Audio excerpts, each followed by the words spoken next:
Evictions are one of the worst parts of owning rental properties, and despite your best efforts to vet your tenants, it's always a possibility when you own rental properties.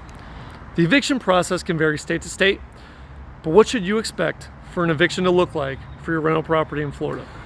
The most common eviction is for non-payment, and the first step for a non-payment eviction will be posting a 3-day notice. After the 3 days elapses, the eviction complaint can be filed with the appropriate county of jurisdiction.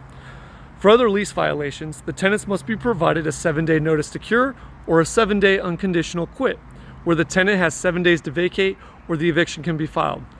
Once the eviction complaint is filed, the tenants must be served the summons. The tenant then has 5 days to request a hearing, although typically most tenants do not request a hearing.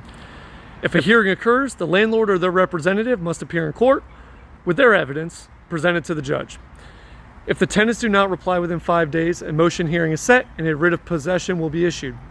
Once the writ of possession is obtained, the sheriff's office will coordinate with the owner or the property management company to execute the writ of possession and take back possession of the property.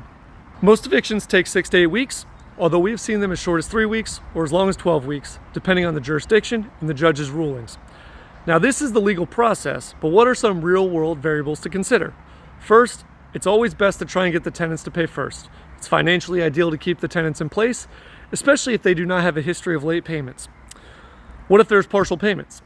Taking any form of payment would reset the clock and would require a new 3-day notice if rent was not paid in full.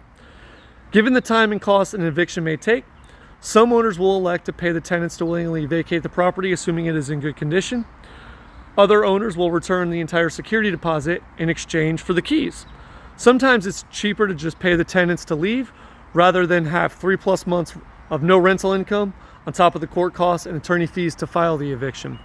I hope this video helps explain the legal process of the formal eviction, as well as provide some alternate options to get a non-paying tenant out of your property. If you ever have any questions, please reach out to our team. Have a great day.